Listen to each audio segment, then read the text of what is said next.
ఇక మొదలెడదామా?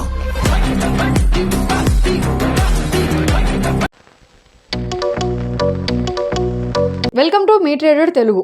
ఈరోజు సెన్సెక్స్ దాని రెసిస్టెన్స్ లెవెల్ అయిన 85,250 కన్నా బిలో ఓపెన్ అయింది. సో దాని సపోర్ట్ లెవెల్ అయిన 85,000ని టెస్ట్ చేస్తుంది అన్న వ్యూలో నేను పిఈ ట్రేడ్ తీసుకున్నా. ఓకే, సెన్సెక్స్లో ఎవ్రీ 1000 లెవెల్ దగ్గర సపోర్ట్ ఆర్ రెసిస్టెన్స్ లెవెల్ అని నేను కన్సిడర్ చేస్తాను. ఇది ఓన్లీ నా క్యాలిక్యులేషన్స్ మాత్రమే. ఆ వ్యూలో మార్కెట్ బేరిష్ ఉంటుంది అనుకున్నా. సో నేను ఒక పిఈ ట్రేడ్ తీసుకున్నా. 85,100 పిఈని అరౌండ్ 169 రూపీస్ దగ్గరగా బై చేశాను. 1000 క్వాంటిటీ బై చేశాను. ఆ టైంలో మార్కెట్ అరౌండ్ 85,170 పాయింట్స్ దగ్గరగా ఉంది. మార్కెట్ పడింది 85,090 పాయింట్స్ దగ్గరగా నేను సెల్ చేసేసాను 1000 క్వాంటిటీని. ఆ టైంలో ప్రీమియం 221 రూపీస్ దగ్గరగా ఉంది. 51,000 ప్రాఫిట్ బుక్ చేసేసాను.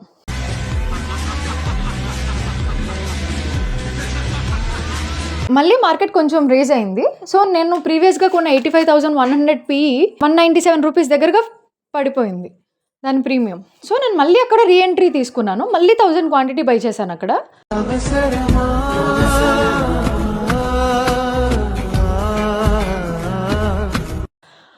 మళ్ళీ మార్కెట్ ఫాలో అయినప్పుడు నేను దాన్ని 231 రూపీస్ దగ్గరగా సేల్ చేసేసాను. 30,000 ప్రాఫిట్ బుక్ చేశాను దాని మీద.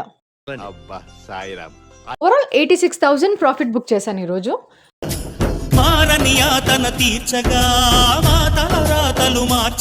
మార్కెట్ 85,000 బ్రేక్ అయితే, ఆ లెవెల్ బ్రేక్ అయితే మార్కెట్ ఇంకా ఫాలో అవుతుంది అన్న వ్యూలోనే ఉన్నాను. సో మార్కెట్ 85,000 లెవెల్ బ్రేక్ అయింది. స్టిల్ నేను ట్రేడ్ తీసుకోలేదు.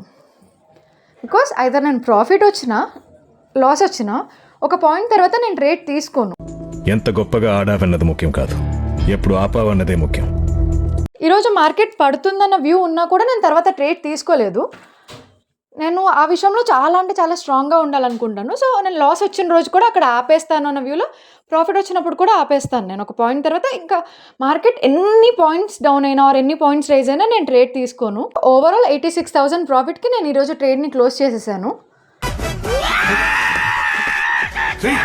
సో కామెంట్లో అడిగారు కదా, అసలు మీకు అంత కాన్ఫిడెన్స్తో అంత క్వాంటిటీని ఎలా బై చేస్తున్నారు, మేము ఒక లాటే కొనాలంటేనే భయం వేస్తుందని. బేసికల్గా మనం అంత లాట్ని అంత కాన్ఫిడెంట్గా ఏ బేసిస్ మీద బై చేస్తాం? సపోజ్ ఒక అమౌంట్ పోయినా నా లైఫ్కి ఏ ప్రాబ్లం లేదు అంటే అంత కాన్ఫిడెంట్గా బై చేయగలుగుతాం. ఒక సర్టెన్ అమౌంట్ని మార్కెట్లో పెట్టి ఖచ్చితంగా ఈరోజు ప్రాఫిట్ తీయాలి, ఈరోజు ప్రాఫిట్ మాత్రమే రావాలి, లాస్ వస్తే నేను అసలు బేర్ చేయలేను అన్న వ్యూలో అస్సలు ఉండొద్దు. అలాంటి వ్యూ ఉన్నప్పుడు అసలు మార్కెట్ చేయకపోవడం చాలా మంచిది. సో నేను ఈరోజు 1000 క్వాంటిటీ బై చేస్తున్నాను. నేను స్టార్టింగ్లో 150 అలాంటి క్వాంటిటీతోనే చేసేదాన్ని. సో క్యాపిటల్ రైజ్ అయినప్పుడు క్వాంటిటీ పెంచుతాం. అండ్ రిస్క్ ఏంటి? సపోజ్ ఈరోజు 50,000 పోయినా రేపు నేను ట్రేడ్ చేయగలను. సెకండ్ పాయింట్, నా లైఫ్కి ఎటువంటి ప్రాబ్లం రాదు ఈరోజు లాస్ అయినా అన్నప్పుడు క్వాంటిటీ పెంచండి. అప్పటి వరకు క్వాంటిటీ రేస్ చేయొద్దు. నాకు అంతే క్వాంటిటీతో ప్రాఫిట్ వస్తుంది, అంతే క్వాంటిటీతో లాస్ కూడా వస్తుంది. అండ్ ఇప్పుడు మేము రిస్క్ తీసుకుంటున్నాం కదా అని క్వాంటిటీ పెంచేయాలంటే అది కూడా కాదు. మీకు మార్కెట్ మీద ఒక క్లారిటీ ఉండాలి.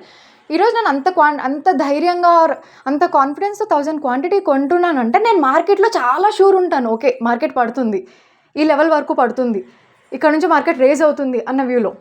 అండ్ నేను ఎప్పుడైనా మార్కెట్కి సపోజ్ 85,000 దాన్ని సపోర్ట్ అనుకుందాం, ఆ రెసిస్టెన్స్ అనుకుందాం, నేను దానికన్నా ఒక 20-30 పాయింట్స్ ముందుగానే సేల్ చేసేస్తాను. నేను దాని రెసిస్టెన్స్ లెవెల్ వరకు చెక్ చేయను, ముందే ప్రాఫిట్ వస్తే బుక్ చేసేస్తాను. నెక్స్ట్, నేను మార్కెట్లో లాస్ వస్తుందన్న వ్యూలోనే ఉంటాను. ఎందుకంటే అన్నీ almost every indicator, every candle, every pattern తెలిసినా లాస్ అవుతాం. సో ఆ లాస్ని మనం బేర్ చేయగలము అన్నప్పుడు క్వాంటిటీ పెంచవచ్చు. ఈరోజు సపోజ్ అనుకుందాం 50 రూపీస్ దగ్గర ఉన్న ప్రీమియంని మీరు 1000 క్వాంటిటీ బై చేశారు. 30,000 లాస్ బుక్ అయినా సరే నాకేం కాదు అన్నప్పుడు 1000 క్వాంటిటీని మీరు బై చేసి పేషెన్స్గా ఉండగలరు. అదే ఆ అమౌంట్ చాలా ఇంపార్టెంట్.